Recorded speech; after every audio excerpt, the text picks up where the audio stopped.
gómìnà Ṣèyí Mákindé ti inaugurate Ọ̀yọ́ State Council of Obas and Chiefs tí eléyìí ò ní àwítúnwí asán kankan mọ́ ìgbà tí wọ́n inaugurate ẹ̀ fortunately and unfortunately Aláàfin Ọ̀yọ́ ò sí ń bẹ̀ bí èèyàn kan bá ń tan rẹ̀ lóko àwa kan mọ̀ wípé Aláàfin ò lè sí ń bẹ̀ àwọn tó yẹ ọ̀rọ̀ báyé tí wọ́n mọ̀ pìlẹ̀ ọ̀rọ̀ tí wọ́n mọ̀ bí tí igi ọ̀rọ̀ máa wó sí náà lè máa expect Aláàfin níbẹ̀ because ó yé mi pé governor of Ọ̀yọ́ state wọn ò ní sọ aláìmọ́ sẹ́ndì lẹ́tà sí Aláàfin gómìnà fúnra lára rẹ̀ yóò pè Aláàfin ọ̀pọ̀lọpọ̀ àwọn ọba ló wà ń bẹ̀ àwọn ọba kan ò sí ń bẹ̀ àwọn ọba tí ò sí ń bẹ̀ nítorí ọ̀tẹ̀ torí loyalty àwọn kan ò sí ń bẹ̀ torí condition torí pé wọn ò wà available so pín sóríṣiríṣi ọ̀nà báwo lè ṣe wá fẹ́ identify ẹni tí ò wá nítorí ọ̀tẹ̀ àtẹni tí ò wá nítorí pé kò sí nílé tàbí kò sáàyè àyànnà náà díẹ̀ and again ó ní àpilẹ̀kọ tó gbé mi wá ọ̀dọ̀ àwọn ọmọ Ọ̀yọ́ ló ti jáde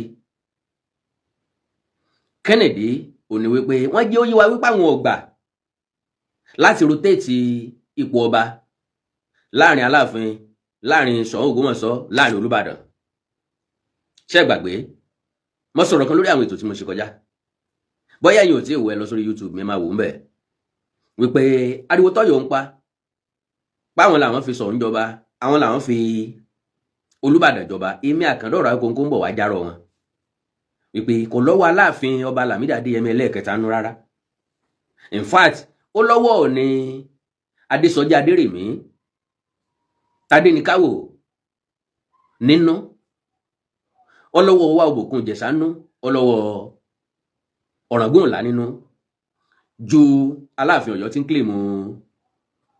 kílèmù pé àwọn làwọn ṣe lé àwọn làwọn ṣe tán lọ now ẹ mú kàlẹ̀ tó wọ ẹmu tọmọ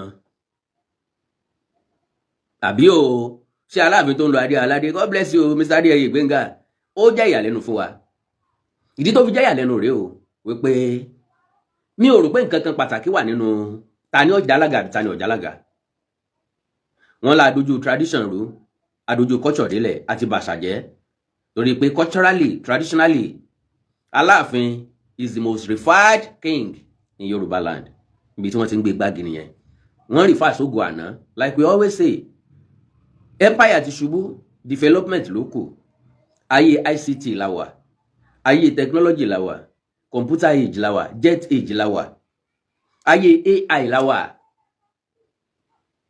artificial intelligence táwọn ọmọ Ọ̀yọ́ ń lò lọ́nà òdì ṣe ti wo eléyìí tí mo release lónìí tí mo pè ní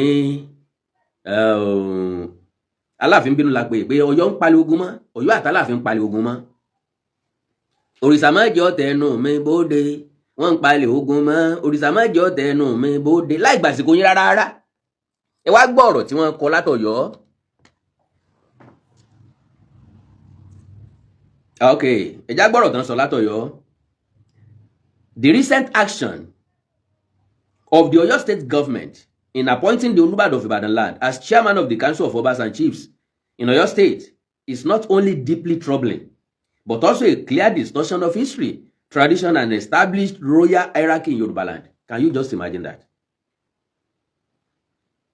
Ọ̀nà wo ló fi distort history, royal hierarchy? Kò sẹ́ni tí ò respect Aláàfin gẹ́gẹ́ bí Aláàfin but Aláàfin àtọ̀yọ́ ni ò tètè wake up wípé Ìbàdàn ti kọjá bẹ́ẹ̀. Aláàfin àtọ̀yọ́ ni ò tètè wake up gbogbo Ògbómọ̀ṣọ́ ti lọ lára wọn Ògbómọ̀ṣọ́ ti develop jà wọn lọ development dẹ̀ ni wọ́n fi ń access ìlú nowadays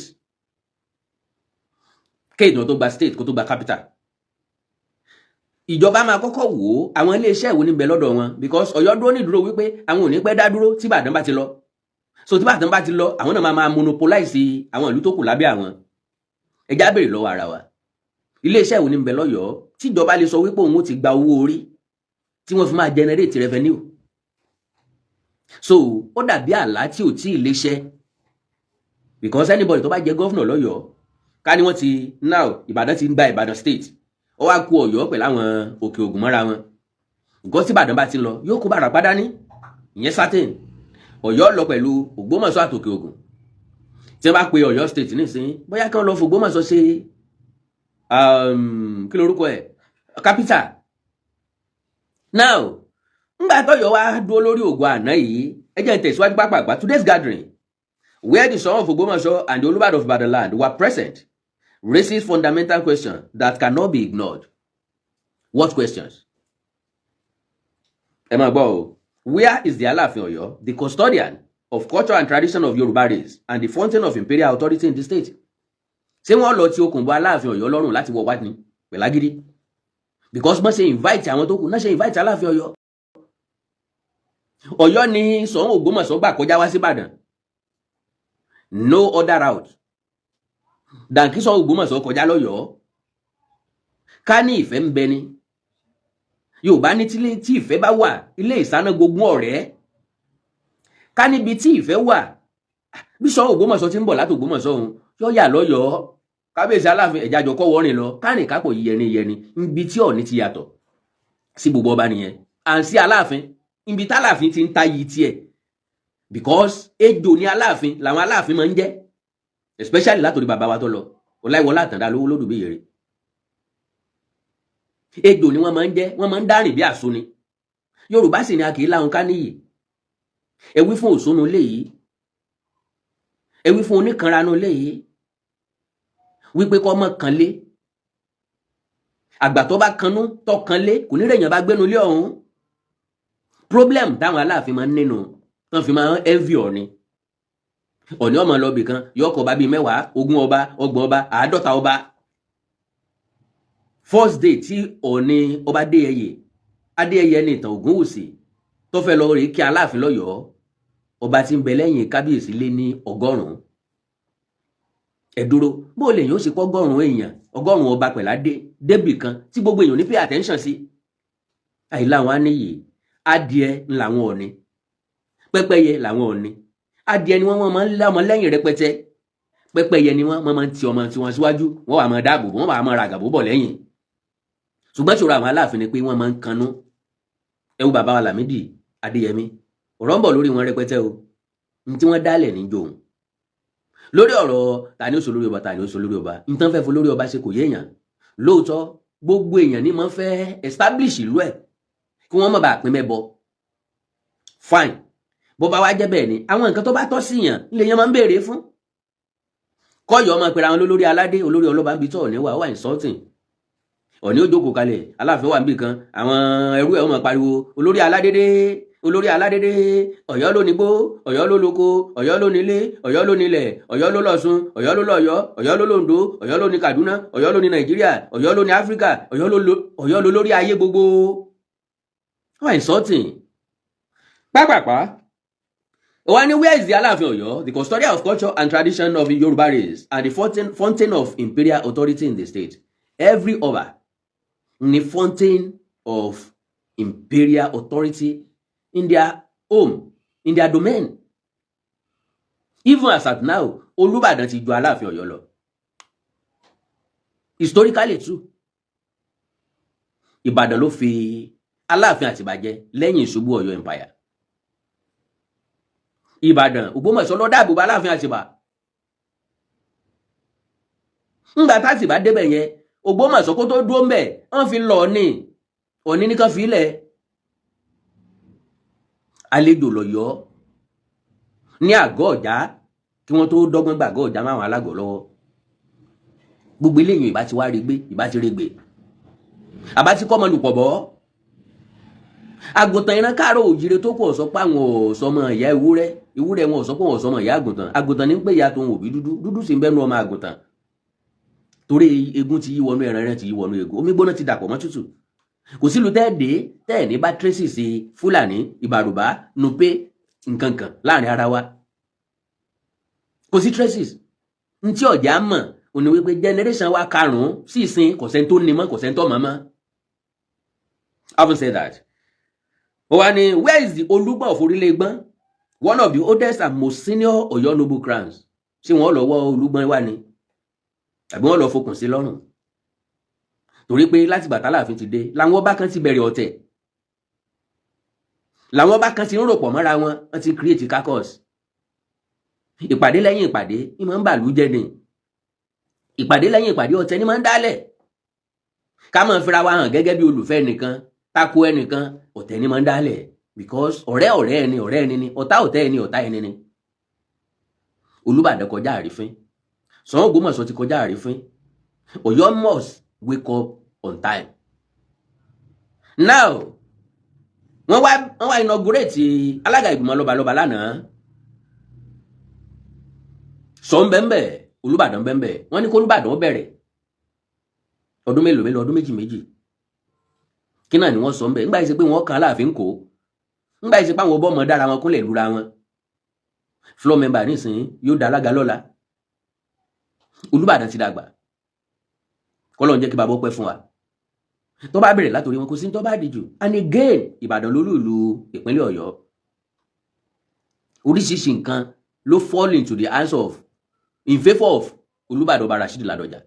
Because mo ráwọn ọmọ òpònú Ọ̀yọ́ kan tí ń béèrè wípé ìjọ́ wo ni wọ́n fi ọba Rashidi Ládọjà jọba tó wá ń dùn lórí. Bó bá jẹ́ pa afẹ́ tó bẹ́ẹ̀ ní ajẹ́ pórí sàn ló ti yẹ kán bẹ̀rẹ̀, because sàn ti lórí àpèrè ká tó fi Aláàfin Ọwọ́ Adé jọba. That is number one. Ọwọ́ Adé nìkan ni ọba tí ò ní experience ipò ọba gan kó tó di bóde. Ẹ wò gbà tí bàbá wa Rashidi Ládọjà ti bẹ̀rẹ̀ gẹ́gẹ́ bí mọ́gàjí tán wá ń promote ẹ̀, ó ń réyè for more than 40 years. Ẹ wá dákun ẹ sọ fún mi, experience wo ló tún kù tí èèyàn tó lè ní tàbí tó ní yẹ kéèyàn ó ní, experience wo tó ní? Maybe you should just tell me. Torí àmọ́ nǹkan tó Ọ̀yọ́ fẹ́ gbà ní ìsìn, Ọ̀yọ́ fẹ́ isolate ara wọn, wọ́n fẹ́ dálé ayé ara wọn ṣe. Àkọ́kọ́ wọ́n kọ̀rọ̀ sí gómìnà lẹ́nu. Mídélè lánàá l'Aláàfin ti issue statement pé òun ní àjọsọpọ̀ kan pẹ̀lú òun ríbi tí gómìnà ti pé wọn tó ti consult òun. Ẹlẹ́ẹ̀kejì ni pé òun ò ever endorse rotation. Ntí yẹn sọ fún wa náà ni pé títí tí wọ́n fi máa ṣe gbogbo ìpàdé Aláàfin ò ní attend. Advice táwọn Ọ̀yọ́ fún náà ni pé kó stay back. Tẹ́ ẹ bá gbàgbé mo sọ láìpẹ́ yìí nínú àwọn ètò mi kan wípé mọ́gbà Ọ̀yọ́ ní kó bá Aláàfin Ọwọ́ Adé. Ọwọ́ Adé lè nice láti lẹ̀. Àwọn mọ́gbà yìí ni mọ́gbèlé mọ́gbà tọ̀hún mọ́gbèlé mọ́tẹ̀lélé ọ̀gbọ́dọ̀ sílé ọ̀gbọ́dọ̀ sí tọ̀hún mọ́bìlé ṣe mọ́gbà tọ̀hún ṣe. Wọ́n advice ọba Ọwọ́ Adé wípé tí ó bá ti róde tó fẹ́ lọ tọ́dẹ̀ mọ̀ pé Olúbàdàn wà ń bẹ̀ Ṣàngó wà ń bẹ̀ kọ́mọ wulẹ̀ lọ ẹ dákun kí ni ó ṣe lọ́yọ̀ state tó Olúbàdàn ní síbẹ̀ tí Ṣàngó Ògbómọ̀ṣọ́ ní síbẹ̀.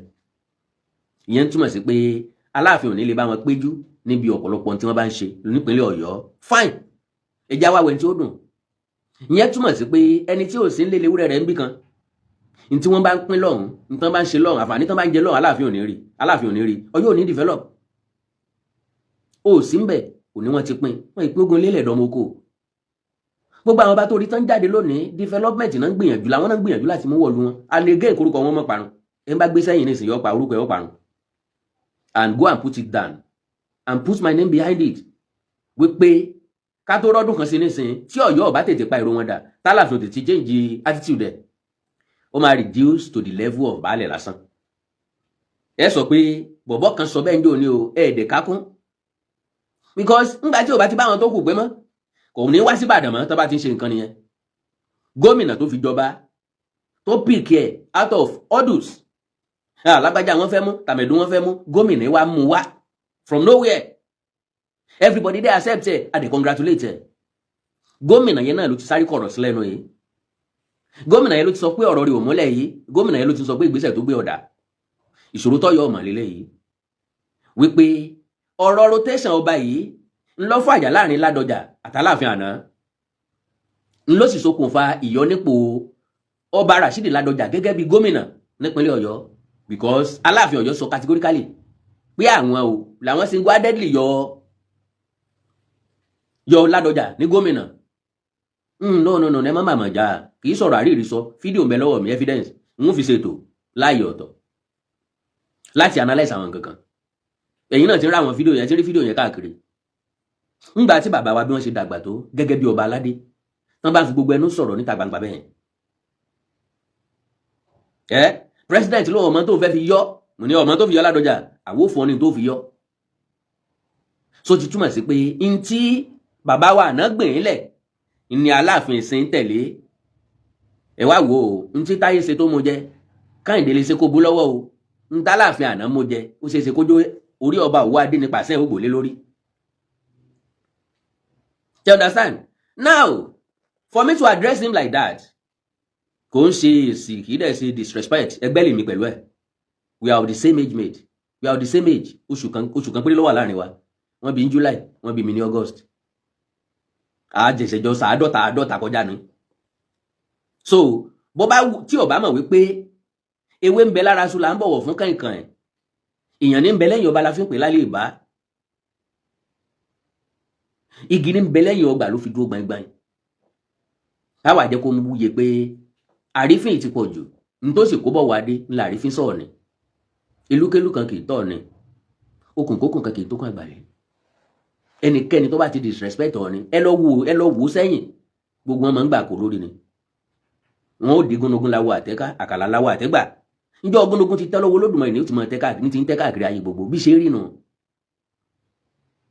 Ọ̀yọ́ àti Aláàfin wọn lè retrace step wọn. Now kó tó pẹ́ jù ọmọ kékeré lèmi tí mò ń sọ̀rọ̀ yìí ọ̀rọ̀ mi wúwo pọ̀ ọ̀rọ̀ mi lówúra jèmi gan tí mò ń sọ lọ. Because iṣẹ́ àfihàn ni kì í ṣe àlàjẹ́ tàbí àdájẹ́ bọ́lá ọba ṣe dá mi ni ẹni tí ó wá sòótọ́ ọ̀rọ̀ fún kò tó nǹkan.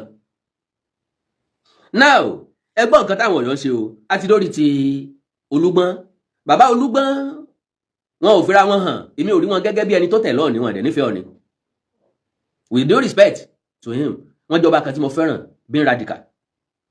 I'm sorry to use that language. Bàbá Olúgbọ́n máa ń like láti takò ọ̀pọ̀lọpọ̀ nǹkan. I'm not sorry to say that. Wọ́n máa ń try láti against many things. Nbí tẹ́ bá ń kọjú sí wọn lè kọ̀yìn sí ń gbà mí just to show his radical attitude. Ọba tó le ni. Líle máa wá make sense téèyàn bá fọgbọ́n kún gbà mí. Bó lẹ ti fẹ́ sọ̀rọ̀ Ọ̀yọ́ tẹ́ẹ̀ ní sọ̀rọ̀ Ọ̀rànmíyàn. Bó lẹ sì wá sọ̀rọ̀ Ọ̀rànmíyàn tẹ́ẹ̀ ní sọ̀rọ̀ Ilé-Ifẹ̀. Bó lẹ sì wá sọ̀rọ̀ Ilé-Ifẹ̀ tẹ́ẹ̀ ní sọ̀rọ̀ Odùduwà. Bó lẹ sì sọ̀rọ̀ Odùduwà tẹ́ẹ̀ ní sọ̀rọ̀ Àpèrè Oòduà. Mi ì mọ̀ bẹ́ẹ̀ sì fẹ́ ṣe. Bóyá kan ṣàlàyé ẹ̀ fún wa. Now wá ní where is the Eleruwa of Èrúwà, a critical traditional authority in the Ọ̀yọ́ Ẹ̀gbá frontier history. Kò sí ní tọ́kàn wá pẹ̀lú Eleruwa. Tó bá wo Eleruwa lè wá. Bẹ́lẹ́rúwà ọ̀bá wá Eleruwa ọ̀ràn àyàn wá. Bẹ́lẹ́rúwà ọ̀bá ràn àyàn wá Eleruwa ọmọ gbọ́ iṣẹ́ gómìnà ló pàṣẹ. Ẹnìkan sọ̀rọ̀ kan fún mi pé Ṣèyí Mákindé ò ní pẹ́ kó lórí àpèrè pé bóyá Ṣèyí Mákindé bá lọ tánúdá gọ́fúnà bá dé tó bá jẹ́ pé Ọ̀yọ́ ni Ọ̀yọ́ bá ṣe dáadáa pé bóyá wọ́n lè overturn kìíní yẹn mo ní kò ṣe overturn. Ìbàdàn ló ní larger percentage capacity. Ìbàdàn ò lè ever gbàmọ́ láéláé Ṣọ̀ún Ògbómọ̀ṣọ́ ò lè ever gbàmọ́ láéláé. And again kí wọ́n tó recommend pé kí wọ́n dé adé fún Ṣọ̀ún Ògbómọ̀ṣọ́ kí wọ́n dé adé fún Olúbàdàn àwọn méjèèjì ti agitate fún. Mo sọ kíní kan lánàá mo ní àwọn Ọ̀yọ́ wọ́n ń pín kíní kan káàkiri social media nísìnyí ìwé ni mo máa sọ̀rọ̀ débẹ̀ tí mo bá sọ̀rọ̀ débẹ̀ mo máa lo ìwé yẹn dẹ́ẹ̀ máa wá láti kàńtà wọn with document wípé Aláàfin Ọ̀yọ́ against Ṣọ̀ún Ògbómọ̀ṣọ́ bí ó jẹ́ gbogbo ara against Olúbàdàn pé kọ́ dádí because àwọn Ìbàdàn ti fẹ́ sọ di wàhálà kí brigadier Ajẹ́ńbẹ̀ wọ́n kó tó padà set up committee kó tó set up yes committee náà ní ká pé kan tó look into many things. I am coming to that with ẹ̀rí àrídájú pẹ̀lú document tó jẹ́ ní o bàbá wa Ajẹ́ńbẹ̀ wọ́n wà láàyè you can ask him. So mo ń bọ̀ láti lórí Ọ̀yọ́ mo ti sọ fún wọn wípé ikú tí ó pàjá ní fa àwọn mọ́ láti máa béèrè pé kó lọ mẹ́kún àyè wá kó wá fi borí bó lájá ó ṣe mẹ́kún láàyè bó lájá ó ṣe kẹkùn mọ́lẹ̀ láàyè tí ó máa mú bọ̀ kó wá fi borí ikú tí ó pa náà fi náà dá fún ní fáyàn fún torí pé ẹkùn ó fi panu ni yóò fi sóúnjẹ ọ̀sán ni tàbí kó fi sóúnjẹ alẹ́ náà ò pápá torí àsìkò àwọn ni where is the Ondo of Okeo, a historic frontier ruler of old Ọ̀yọ́? Can you just imagine? Because my list date tí wọ́n fi gbogbo àwọn ìwọ̀n yìí ìjọba àwọn tí wọ́n fi jọba ní 1976 1973 ni Ṣọ̀ún Ògbómọ̀ṣọ́ ti kọ́kọ́ jọba ló ti hàn ní Ògbómọ̀ṣọ́ ti jọba wọn gómìnà kan kò tí fọwọ́ sí wọ́n ti jọba ti wọn Ìbàdàn ti fẹ́ jọba Ìbàdàn ti ẹ̀ ti celebrate wọ́n ti fẹ́ má sọ gan wọn ò rẹ́dì pé kí gọ́fúnà kó fọwọ́ sí tàbí kó má fọwọ́ sí mọ́ ń bọ̀ ń bẹ̀ so káwọn Ọ̀yọ́ má dùnnú ládùn jù Ọlọ́run ọba òfin wa pamọ́ láti tú òótọ́ jáde at this is time fáàrẹ òpìtàn wọn kó náà jáde a fẹ́ gbọ́ kọ́mẹ̀ntì ẹ̀ lórí ìṣẹ̀lẹ̀ tó ń ṣẹlẹ̀ yìí bọ́yọ̀ náà sọ pé bàbá òun gbọ́dọ̀ wà mẹ́rin tàbí bàbá lọ́yẹ̀ kó jẹ permanent chairman ìgbìmọ̀ lọ́balọ́ba lọ́yọ̀ọ́ kí bàbá Olúbàdàn máa wòran kí wọ́n má lè béèrè agboolé wọn pé sọmọ ọkọ Ìbàdàn sí ni wọ́ yìí because ìrìn ibi tẹ́yìn ó ti máa kọ̀dí síta tọ̀ sínú ilé ntí rírí àyàfà àwọn ọmọ Ìbàdàn méjì hùn bọ́n tán sì pera wọn lọ́mọ Ìbàdàn táwa mọ̀ wípé ẹ̀jẹ̀ lórùn kanra pẹ̀lú Ọ̀yọ́ Ògúnjọ ni wọ́n ẹ má jẹ́ n gba àkókò yẹn ọjà rẹ̀. A council that claims legitimacy cannot be selective, nor can it elevate convenience above history. What is convenience? What is history? Ṣé Ìbàdàn ò ní wọn ò wá ní historical background ni? Àbọ̀gbọ́mọ̀ṣọ́ ni ò ní historical background.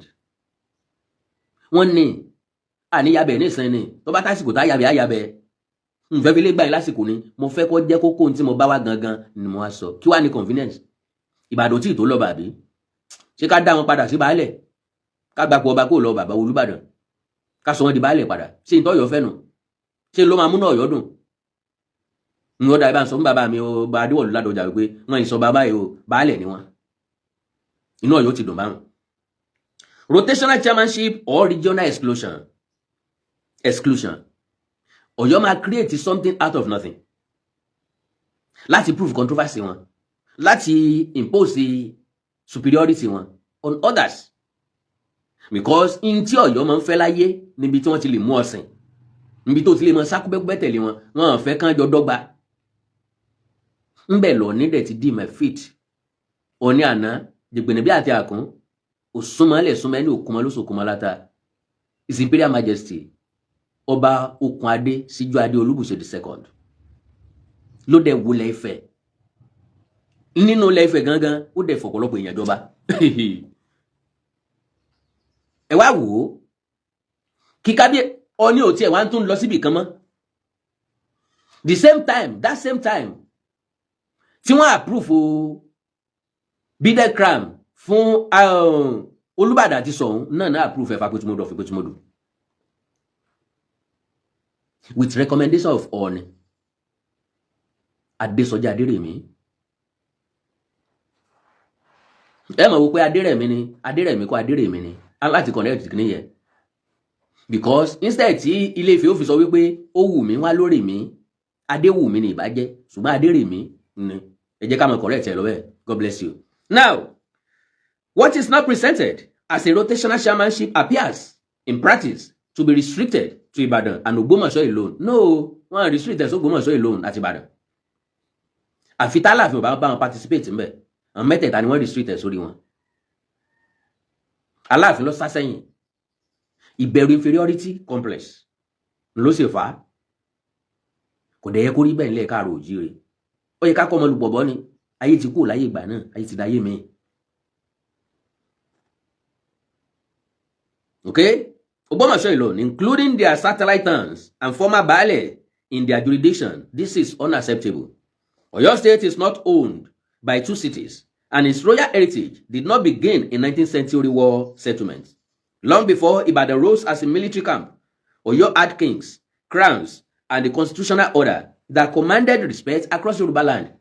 Ẹ wá bá mi sọ fún wọn pé bó ṣe rí náà bọ́n ṣe sọ yìí náà ló ṣe rí ṣùgbọ́n ẹ mélòó ni ogun ti tú Ọ̀yọ́ tẹ́ ń sọ yìí ká ẹ mélòó lógun ti tú Ọ̀yọ́ ká gbogbo ẹ̀ la máa state fún analyse fún ó ní iye ìgbà tẹ́ ọba yín lò ní Onígbógi ó ní iye ìgbà tó lò ní Bọ̀gú látijọ́ tẹ́ ti ń jagun kò sọ́mọ Ọ̀yọ́ nínú àwọn àmì yín ẹ máa lọ recruit Aláàfin Ọ̀rànpọ̀tọ̀ àkọsílẹ̀ àrọ́bá jẹ́ kó yé wa wípé all lọ as far as Mali láti lọ recruit àwọn machinery tó fi ń jagun because Aláàfin Ọ̀rànpọ̀tọ̀ ńlá Aláàfin tó kọ́kọ́ lò ní Ọlọ́yọ̀ tó kọ́kọ́ lò àmọ́ mo sọ strategy tí fi máa ń jagun fún yín obìnrin ni ṣùgbọ́n gbọ́ngbọ́n ogun jíjà pọ̀ akin bí ọkùnrin ni akin obìnrin bí ọkùnrin ni mọ́dẹ̀ sọ̀nà tó fi ń pè lásòkóṣòbò nínú àwọn Aláàfin ntọ́yọ̀ sọ fún wa ni wípé ó ní oko sorry láti use language yẹn o ó ní nǹkan ọmọkùnrin lẹ́gbẹ̀ẹ́ nǹkan ọmọbìnrin ìrọ́dẹ̀ ni kì í ṣe bó ṣe rí nù ẹ jẹ́ sáré brief ẹ̀ torí àǹfààní àwọn tí ọ̀gbọ́n gbà náà lóòótọ́ obìnrin ni Ọ̀rọ̀ǹpọ̀tọ̀ níyàn ńgbà tí òfin ràn kú ẹ̀gúngún ojú ọlọ Ajíbóyèdé Abípa ọmọ kékeré ni wọn ò tí ì dàgbà láti jọba Ọ̀rọ̀ǹpọ̀tọ̀ lọ́sẹ̀kùn ńlẹ̀ àwọn Ọ̀yọ́mèsì ti fẹ́ mú ọba míì kalẹ̀ pé àwọn ò lè fobìnrin jọba o Ọ̀yọ́mèsì dẹ̀rí wọn yìí ṣe blọọdù ọba wọn yìí dẹ̀ ṣe blọọdù Ọ̀rànmíyàn Bọ̀gú Ìbàrìbá Tápà ni wọn àwọn dàbí Kàbáà ni gẹ́gẹ́ bí afọbajẹ kan yọba kúrò nípò agbára wọn nìyẹn so wọn ti fẹ́ gbé ọba yẹn kúrò ní línéèjì àwọn Ọ̀rọ̀ǹpọ̀tọ̀ lọ bá wọn ọ̀nṣẹ́ ọgbọ́n náà tán wá rí pàfi obìnrin jọba rí ni àlèfobìnrin jọba oníkànfò lọ́jọ́ méje ńgbà tó máa dé lọ́jọ́ méje ó tú aṣọ hàn wọ́n rí pọ́ngilá abẹ́ ọkùnrin níbẹ̀ wọn ò sì rọ́yàn láyà ẹ̀ mọ́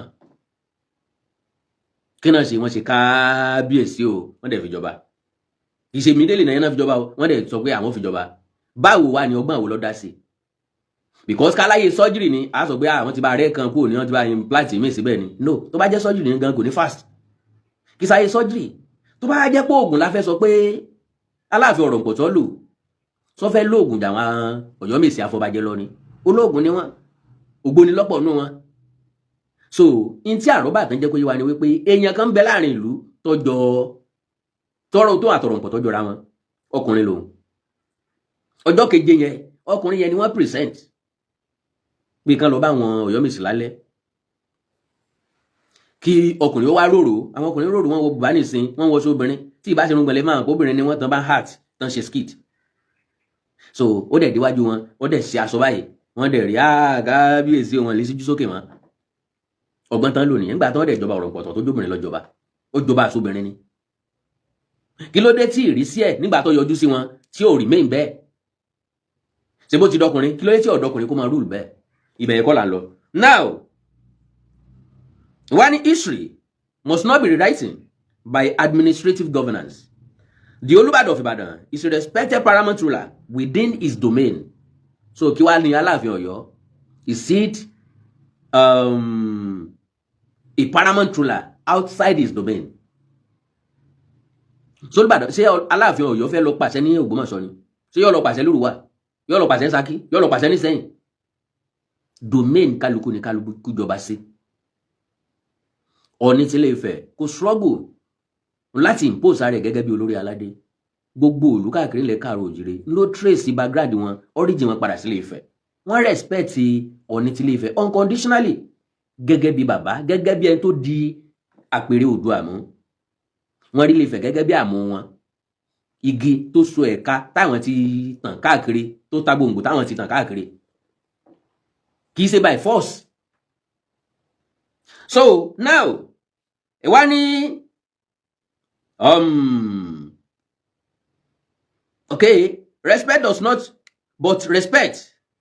not translate into historical supremacy and political choice over other ancient crowns. Lórí crowns wo wọ́n equate ẹ̀ ní nígbà okay o Aláàfin remain Aláàfin Olúbàdàn is Olúbàdàn sọ ìsọ̀hún ṣùgbọ́n ayé ti evolve ẹ jẹ́ káwọn mẹ́tẹ̀ẹ̀ta yẹn ti dọ́gba tí ìbá ṣe pé historical background Ọ̀yọ́ wọ́n máa gbọ́yọ̀ sẹ́yìn o wọ́n ti gbọ́yọ̀ sẹ́yìn jùnùjùnù but ọlá aṣọ léégún ń jẹ́ ńlọ̀yọ́ sí ń lò ọlá tètè géré tálàǹgbá fi mú mi lágbádá lókùn pẹ̀lú Ọ̀yọ́ ọlá aṣọ náà ni pé Ọ̀yọ́ ti ní empire tẹ́lẹ̀tẹ́lẹ̀ o Ọ̀yọ́ ló ní Ṣàngó o Ọ̀yọ́ ló ní kinní kan o ayé tán ń jẹ lọ́wọ́ nìyẹn o kán mọ̀ kọjá ẹ̀ o because orí wọn ti ń wújú sí apá àwọn lọ ń bí ngọ̀gbà ìgbéraga kákápárùgá. So now choice over other ancient crowns government policies must not be used to artificially elevate one throne above others. No one elevates any thrones above others. They are just equal.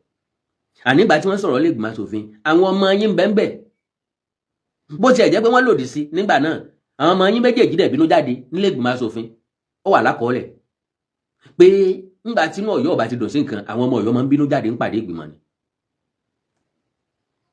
So okay? Especially at the expense of the Aláàfin of Ọ̀yọ́, whose position remained the symbolic and cultural apex of Yorùbá history. Lọ́nà wo? Symbolic Yorùbá history wo tún ni? Cultural apex wo ńlọ̀yọ́ ń display nísìnyí? Tá a fi lè respect wọn above others. Àṣà wo lọ̀yọ́ ń gbé lárugẹ presently nísìnyí tó yàtọ̀ sí tèlú tó kù? So, now, traditional institutions are not political appointments. They are sacred inheritances rooted in lineage, time, and collective memory. Any attempt to reorder them without consensus is an invitation to cultural instability. Government ló ń pàṣẹ lọ́wọ́. If you have anything contrary, go to court. Kì í ṣe ká máa pààlọ́ lórí social media báyìí. Kọ̀ọ̀kan wá, government ti make statement. Wọ́n ti inaugurate already. Bàbá Olúbàdàn ti bẹ̀rẹ̀ gẹ́gẹ́ bí alága àgbìmọ̀. Ẹni tí ó dùn mọ́ kó forí sọlẹ̀ tàbí ẹni tí ó tẹ́ lọ́rùn kó balẹ̀ ẹjọ́ lọ.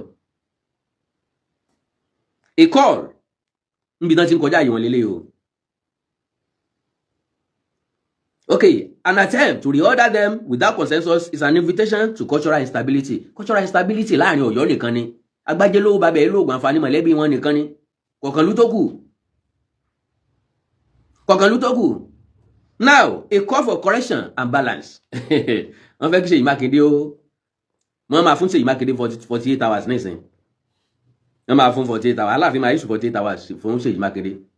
Pé kó tètè dá ipò yẹn padà o. Kan pronounce Aláàfin as the only and main and permanent chairman of Oyo State Traditional Council of Obas and Chiefs. Anything contrary, Ṣèyí Mákindé máa expect 48 hours ultimatum láti palace Aláàfin. Now, the Oyo State government must urgently, must urgently respect historical seniority and cultural balance. Seniority ń bò. Ẹ bá ń lu àwọn Ọ̀yọ́ pẹ́pẹ́pẹ́, ẹ bá ń jí wọn, wọ́n ń sùn, ẹ bá ń jí wọn. Kò sí tí ń jẹ́ seniority mọ́ nísìnyí. Seniority by written and by act ńlọ́kù. With due respect, Bàbá mi Jẹ̀gbẹ̀nẹ̀ bí àti àpín sí Imperial Majesty. Ọba Adéyẹyè Babátúndé Àkàndé ẹni tó Ògúnwùsì ò lè lọ pàṣẹ l'Óṣogbo. Ká má sọ̀tọ̀ Aláàfin mọ́. Bàbá ò lè lọ pàṣẹ l'Óṣogbo. Mọ̀dẹ́kẹ́ ló súnmọ́ fẹ̀. Bàbá mi ò lè lọ pàṣẹ Mọ̀dẹ́kẹ́. Bàbá lè advice wọn Mọ̀dẹ́kẹ́ ni. Tán bá béèrè ìmọ̀ràn lọ́wọ́ bàbá. Bàbá ò lè sọ wípé báyìí lẹ ṣe máa ṣe Mọ̀dẹ́kẹ́. Mọ́ o. Lónìí o. Kò sọ́ba tí ń sàn sákọ́lẹ̀ fọba fẹ́ni kankan. Bàbá bá wà ní Abímbọ́lá tá à ń fọkàn sí pé a máa padà lọ bá. Àwọn gangan pẹ̀lú àwọn tó bá gbogbo àwọn nǹkan ìjẹ́ láti lẹ̀. Because wọ́n establish ẹ̀ sínú odù fáwọn. Wípé Ilé Ifẹ̀ san ìsákọ́lẹ̀ fún Ọ̀yọ́. Meanwhile, gbogbo ìwádìí nípa Ifá, gbogbo ọ̀rọ̀ nípa Ifá, Ilé Ifẹ̀ nìkan ló ti ṣẹlẹ̀. Amújáde fún yín. Ọ̀rẹ́ wa ti ní àwa tó kó àlọ́ là ń pa, òun nìkan ló ń pàtàn. Àwa fi yé ẹni tí ń pàlọ́ ẹni tí ń pàtàn láàrin wa. Pápápá, wọ́n sọ fún Ṣèyí Mákindé báyìí o, respect historical seniority and cultural balance. 2. Ensure inclusive representation of all major traditional rulers. Bó náà tún ṣe fẹ́ ensure ẹ̀. Bó náà ṣe fẹ́ include wọn. Because gbogbo ọba tó wà nílẹ̀ nípínlẹ̀ Ọ̀yọ́ pápátá ni wọ́n gbọ́ sí ni wọ́n mọ̀ sí. Àwọn tó dẹ̀ máa wá síbẹ̀ lánàá wá. Àwọn tí ò lè wá ni ò wá. Àwọn tí ò dẹ̀ lè wá lọ́mọ tí ò fi wá. Ẹni tí ò dẹ̀ síbẹ̀ gbọ́dọ̀ béèrè bó náà ṣe pín. Tán bá rí èèyàn béèrè lọ́wọ́ wọn tí ó fún wọn ròyìn lókù. Kán máa ka yòókù nù pépà. Kán máa wò yòókù nù TV. Kò sẹ́ni tí ó lọ jí rẹ̀bẹ̀ fún wọn. Ṣèyí Mákindé ní ó lọ máa dọ̀bálẹ̀ lọ́dọ̀ wọn. Kábíyèsí Elérùwà. Kí ló dé tààrí níbi tá a ti inaugurate lánàá? Ẹsẹ̀ yẹ o. Ó ga o. Ẹ̀yin bàbá wa ń bo. That was then. Elérùwà wà nù. Olúgbọ̀n wà nù. Agbájé lówó bàbá ẹ̀ lóògùn àǹfààní ìran wọn nìkan ni. Òkú tí ì ṣe tẹ́ni ọjọ́ tọ̀fọ̀.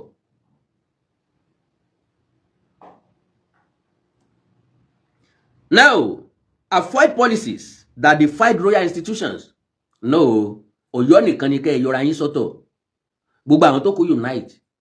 Wọ́n accept, wọ́n agree, wọ́n support government. Ọ̀yọ́ nìkan ló defy ìdá rẹ̀, Ọ̀yọ́ nìkan ló dá rẹ̀ yọ sọ́tọ̀. Gédéǹgbé, òun ló lòun bá àwọn tó kù ṣe. igi kan yìí sì ṣe gbó èèyàn kan yìí sọjà àgbájọ ọwọ́ báyìí la fi sọ̀yà n bá fẹ́ fọ́ sọ̀yà ní ìsìn pé èmi àjẹjẹ ọwọ́ kan gbégbá lórí ọ̀pọ̀ lẹ́sùn fi yagi lóko ọ̀pọ̀ gírí ẹsẹ̀ ní yẹ̀nà ọ̀pọ̀ ikán ní malé ọ̀pọ̀ oyin ní safara ọ̀pọ̀ èrùn ní magìyàn ó kan tàbí 19 tó lòun ní bó kan ṣe kò ní di 20 ó kan tó wá ní láìsí òun kò sí ní tí ó ṣẹlẹ̀ ó ń tan rẹ̀ ni wọ́n gbà sẹ́gbẹ́ kan wọ́n yà sọ́tọ̀ wọ́n manipulate ẹ̀ àbí wọ́n isolate ẹ̀ nísìnyí tílé ayé òsù torí àkókò mi ọjà rè wọ́n tún sọ fún Ṣèyí Mákindé o refrain from using modern governance structures to diminish ancient thrones wọ́n modernize ancient thrones ni torí gbogbo ìlú tó kù ni wọ́n ti develop gan gbogbo àwọn empire tó kù ni wọ́n ti reorganize empire wọn bí n tán pè ní empire bá tiẹ̀ tún ṣẹ́kù yàtọ̀ sí kingdom that is United Kingdom monarchical government náà ni wọ́n lò ní Spain yes gbogbo àwọn bí wọ́n ti ń lu ọba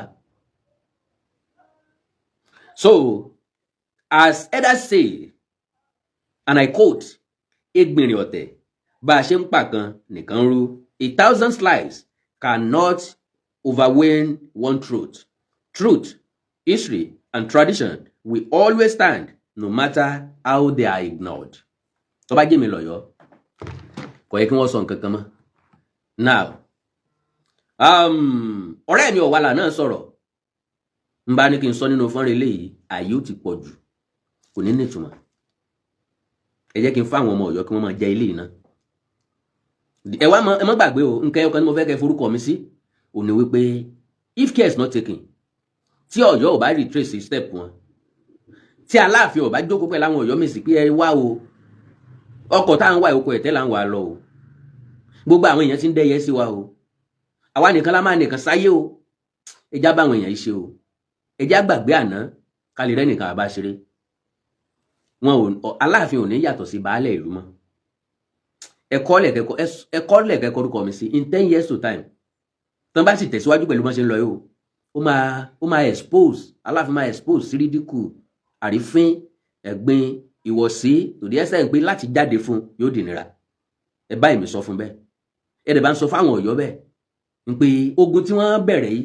wọn ní lè ṣe wọn lè win because they are not favoured by history for the fact pé ńgbà tẹ ní empire Ọ̀yọ́ nìkan ní empire tó wà tó jẹ́ pọ́ mọ́ ìyá tiẹ̀ ní kó lẹ́rú òyìnbó lẹ́mpáyà wọ́n lọ orílẹ̀-èdè míì lọ kẹ́rù ní kí sọmọ ìyá wọn wọ́n lọ ìlú mi lọ kẹ́rù tà ní kí sọmọ ìyá wọn Ọ̀yọ́ nìkan lọ lẹ́mpáyà tí wàá lọ ń kó ìgbómìnà lẹ́rú lọ́dọọdún wọ́n máa kó wọn tà wọ́n lọ máa jà wọ́n lólè Aláàfin wọn máa rán yàn lọ bìkan ẹ lọ jẹlé wọn rún ẹ lọ kẹ́rù wọn wá agbègbàdo ọ̀ràn sẹ́ẹ̀kùlé ẹlẹ́kùlé kò gbọ́dọ̀ yájẹ kò gbọ́dọ̀ tú dànù kí ló dé tó ń gbìngbàdo sẹ́ẹ̀kùlé tiẹ̀ kó gbìngbàdo gidi sẹ́ẹ̀kùlé ẹ kó lè rí yájẹ bọ̀ torí pé ọ̀lẹ ni wọ́n ń gbà yẹn oko wọn ò lè dá ọ̀nà wọn lè yẹ oúnjẹ olóúnjẹ ni wọ́n wá káàkiri náà ni wọ́n tún wá fẹ́ jẹ lásìkò yìí tí ò sí jẹ mọ́ ẹni tó ń pè mí bẹ́ẹ̀ mi nílé píkẹ́ tẹ bá fẹ́ pè mí láàrin ìṣẹ́jú méjì péré nọ́mbà tẹ lè pè sí ni +23490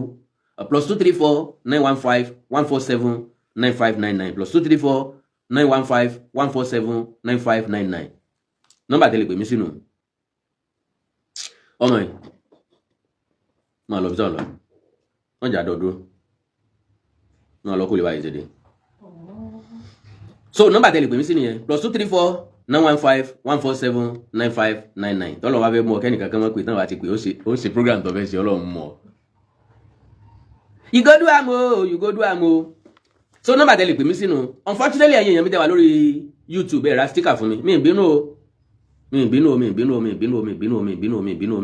ìbínú well pápápá ibi tá a ti sọdún lásàmàjà láti sọdún múláwá bó tiẹ̀ jẹ́ wípé olóòótọ́ kì í lẹ́ni kì í sì í lẹ́ni bẹ́ẹ̀ ni ṣùgbọ́n ayé ò ṣe é dágbé ìgbà ò ṣe é dálò bá rẹ ní bá làwọ̀là kì í yá bó bá jáwọn tí ń ṣe kọ́mẹ́dì àbí nǹkan kan máa ń rólù ràn lọ́wọ́ láti yẹjọ́ ìmú tí ń sọ pé mo fẹ́ ra jẹnrétọ̀ 3.6 million naira ń òrówó ẹ̀ sọ́pọ́ọ̀tì mi tó bá wà lọ́kàn yín tọ́lọ́ bá ran yín sí mi tẹ́ fẹ́ kún mi lọ́wọ́ ẹja sọ̀rọ̀ lórí WhatsApp +2349048519362 +2349048519362 jẹnrétọ̀ tí mo fẹ́ ra 3.6 million naira ni mo dẹ̀ rí mi náà 4.8 million naira so kò sí eléyìí tí ń lera ń bẹ̀ eléyìí tí ń bá rówó ẹ̀ náà ni àwọn èèyàn kì í support nǹkan rere bí ṣe gbé èèyàn bá fẹ́ sòkú kan yáàyàn lówó ní ti Yorùbá mọ̀ náà nu àtàwọn ọmọ tí wọ́n máa sí àyálẹ̀ tí wọ́n bá táwọn yẹn bá ti tẹ́wọ́ sórí Facebook báyìí borí TikTok báyìí pé help make I send my answer wọ́n á ní kán send ẹ̀ wọ́n send 5 million sí wọn 5 million sí ní òtítà generator láfẹ̀mí tèmi ó lò tí ó gbé iṣẹ́ mi lárugẹ àwọn tó pè mí kán pè mí padà pápápá 091 147 091 5147 9599 malo. Hello sir. Oh yeah. Hello. Yes sir. Àwa ni sir.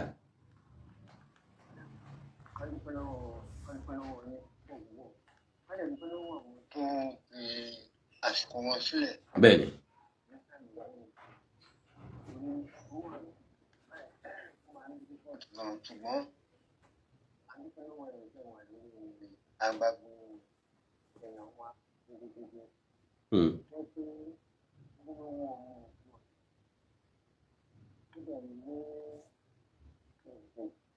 Àṣà ìgbìnàjò àti pípẹ́ lọ́wọ́ gbogbo ẹ̀yìn tó ti náwó sínú àpò nípa ọ̀rọ̀ jẹnẹrétọ̀. Bẹ́ẹ̀ni. Àpò sẹ́sà mìíràn kò gbọ́ ọmọ ìlú ìyẹn kò sàlẹ̀ àpò. Àmì o. Àdúpẹ́ lọ́pọ̀lọpọ̀. Yes sir. Ó lè sọ pé ó kù báyìí ní ìbọn ọdún. Owó wọn ṣe kò sápò ní o. Àmì sir. Aṣọ náà. Àmì. Ẹ̀jọ̀ ẹ̀kú bàbá wa náà wọ́n ti máa kú. God bless you daddy. Àwa ti ń sọ kí nìyẹn tó fẹ́. Àwọn bí wọ́n wọ́n fún ọ̀rọ̀ ìrìn àjò. Ọlọ́pàá tí wọ́n pè é. Wọ́n ní ọdún náà lọ, ó ti pẹ́ gan-an. Ó ti láti fi 30 years nìsín. Tí Ládọjà bá ń gbọ́ nǹkan tí mò ń sọ rẹ̀, á rántí ṣọ́ọ̀ṣì kan tó wà ní Meeting House Lane ní Peckham. Láti padà bọ̀rọ̀ wa lọ́wọ́. Àwọn tí wọ́n fẹ́ rí ṣeré, àwọn tí wọ́n Ládọjà ló ń kàn ń sọ pàtàkì. Ṣé nípa gbogbo sọkúsọ tí àwọn ọmọ ọ̀dọ́ ń sọ sí Ìbàdàn, arákùnrin táwọn mọ̀. Arábẹ̀wọ̀n kó máa táwọn fún mi. Wọ́n lára ń kà wọ́n, ara ń kàn yọ́ o. Nítorí pé iṣẹ́ irú wọn kì í tẹ́gbẹ́. Wọn kì í tó gbà. Wọ́n lẹ́sẹ̀ rí wọn tí ó dàbí sọ̀rọ̀ gan-an. Kò tó àwọn ìlú.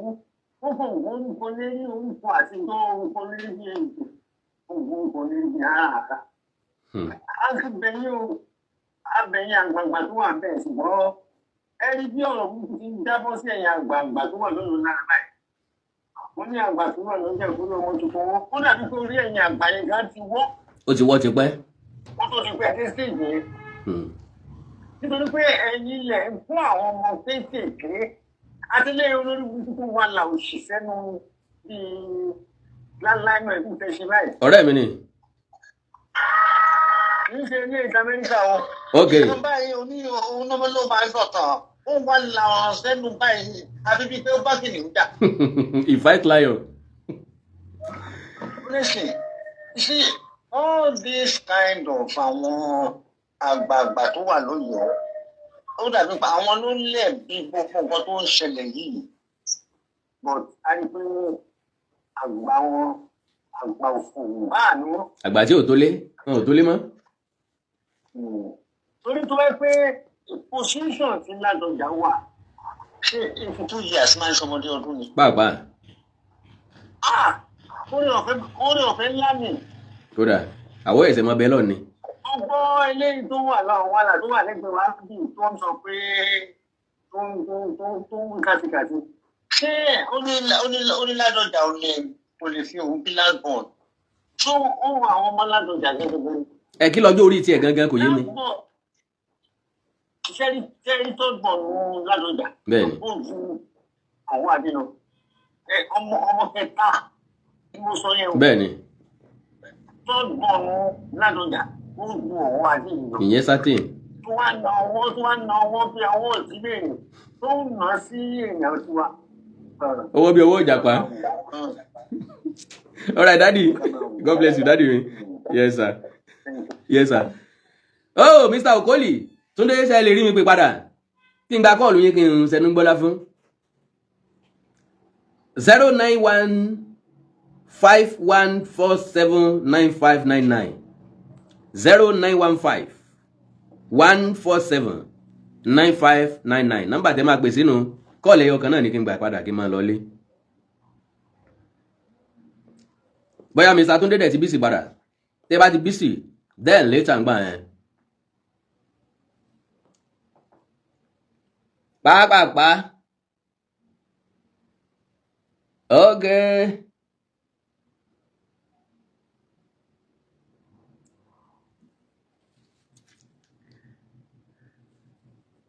Ìbàdàn gbàgbàkúgbà, Ìbàdàn lé gbàgbàkúgbà.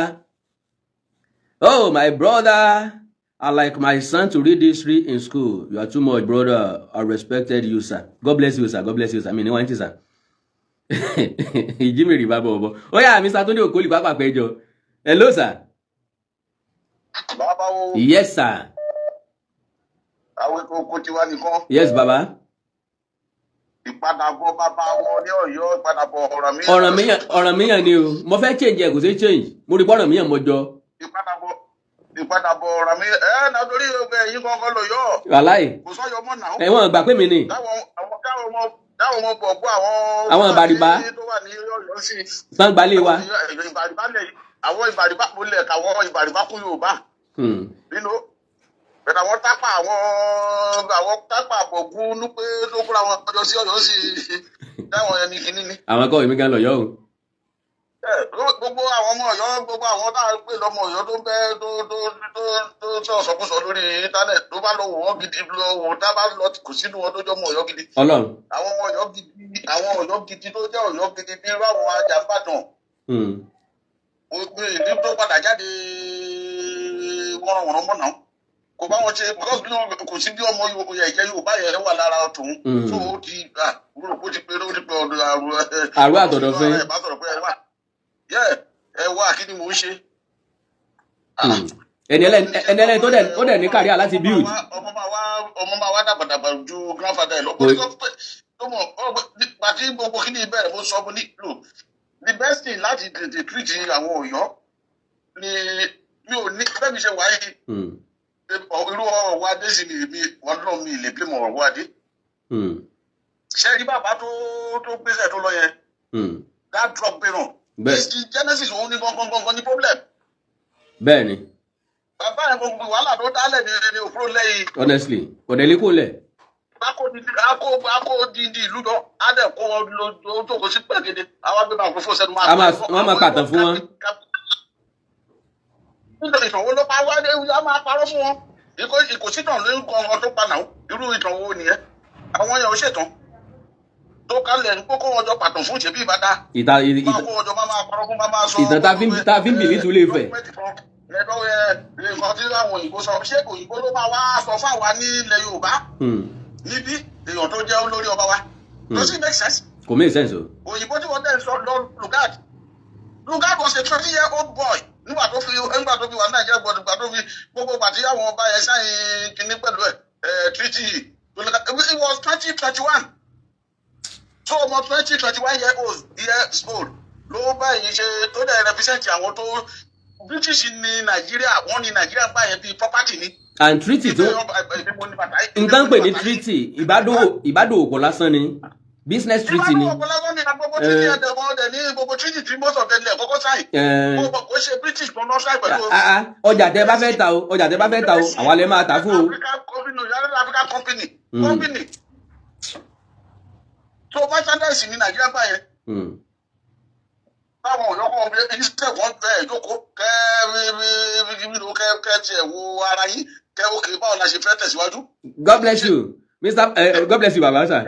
Wọ́n bá fẹ́ tẹ̀sí ẹgbọ́ nǹkan tẹ̀mí kan tẹ̀ fẹ́ sọ fún ọ sí. Ẹni kan wá sàkókò kan wá tẹ̀sí agbára Aláàfin. Kí Aláàfin kan gbéra. Kọlu Àkókó. Táwọn ní Àkókó kó sọ pé òun fẹ́ lọ pàṣẹ bẹ̀. táwọn kòkúkú ní adé ká má sọ pé wọ́n á ṣe adé lásán lórí ẹ̀. àbí tí ajá ni àbí tí ajá ni. bàbá Aláàfin àná parọ́ kan wọ́n ní adé Ọ̀yọ́ mo sì bọ̀ wá treat ẹ o bàbá Aláàfin àná ló sọ o wọ́n ládé Ọ̀yọ́ pé ẹnìkan ò lè dé fódìdí ọjọ́ kan. kó di ìlú jọ máa parọ́ fún bí bàbá drug dealer yẹn. No, ẹ má sọ yẹn sà, ó dàbọ̀ bàbá, ó dàbọ̀ sà. No, n fẹ́ yẹn sà. Now, bàbá Aláàfin àná tí wọ́n dálẹ̀ pọ̀ gan-an, bàbá mú lẹ̀ fún wa, mo sì ń padà bọ̀ lórí yẹn máa treat especially.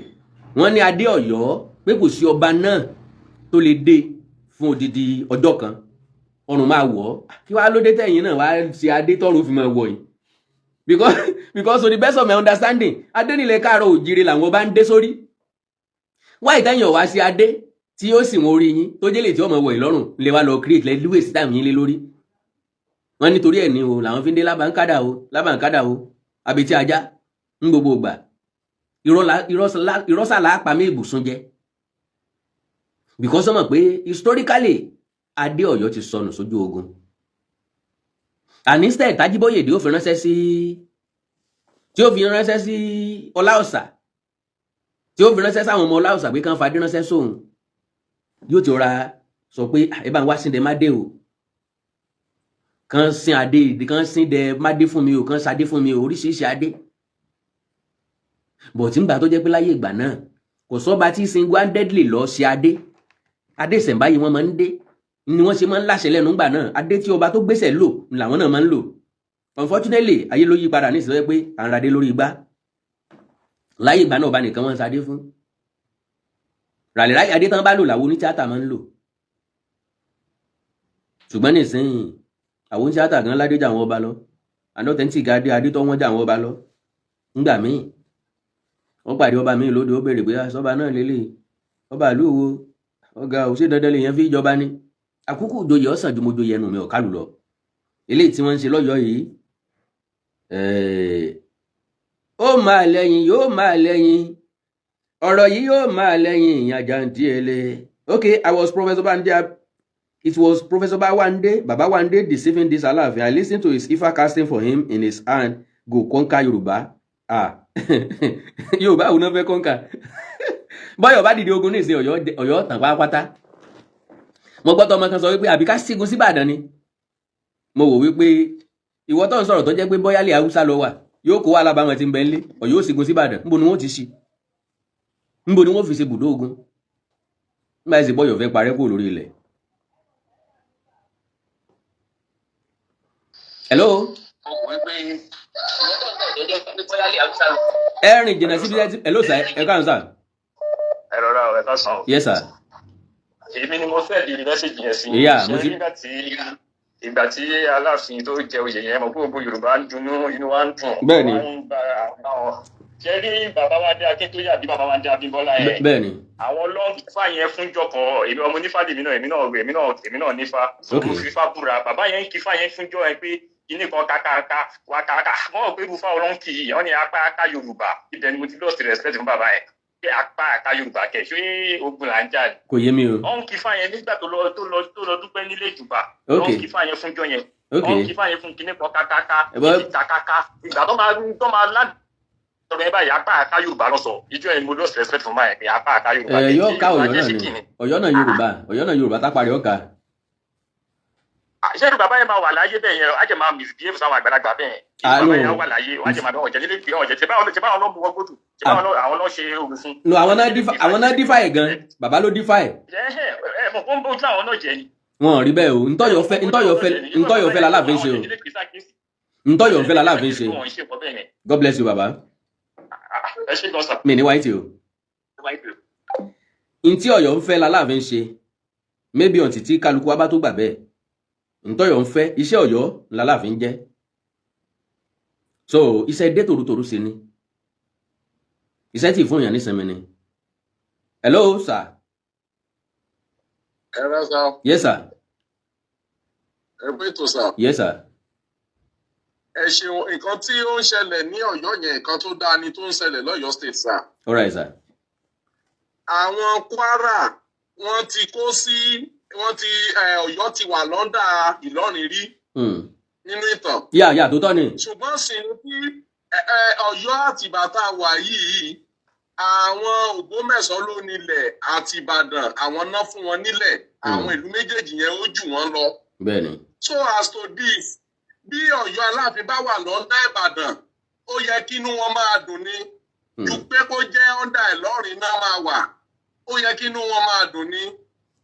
So nǹkan tí ọba Lámídì Ọ̀tẹ̀ tó dẹ́ dì nígbà tí Síjúwadé jẹ permanent chairman lọ́yọ́ state bá lọ àbọ̀ bẹ́ẹ̀ ni. ṣèbí ìgbà tí wọ́n dìtẹ̀ mọ́ Síjúwadé tí Síjúwadé ò padà wá sí ìpàdé lọ́balọ́ba mọ́. ò padà wá sí ìpàdé mọ́ ṣèbí ọba Ìbàdàn Àsánìkẹ́ ló kọ́kọ́ ṣe chairman ọba ńgbà yẹn. bẹ́ẹ̀ ni Aláàfin náà dẹ̀ ṣe. ọba wa adé wá bínú sí ó yẹ kó mọ̀ pé nǹkan tó tò sílẹ̀ pé kánjọ máa rotate ẹ̀fà mọ́ ó yẹ kó lúgbọ́n gan kó jọ ẹ̀wọ̀n tó lúgbọ́n ju Aláàfin lọ. bẹ́ẹ̀ ni o Olúfọ́n ju Aláàfin Àtìbà lọ. ìta adìyẹ bí àṣà yín. bẹ́ẹ̀ ni ìta adìyẹ da méjì balẹ̀ ti da mẹ́ta wọ́n máa pín wọ́n ó pín ní sà. God bless you baba. mi ò ní láǹfààní àti gbàgbé mọ́ torí táìmù mi bí baálé ilé bá di mẹ́ta ìta adìyẹ ó di pínpín kò jù bẹ́ẹ̀ lọ.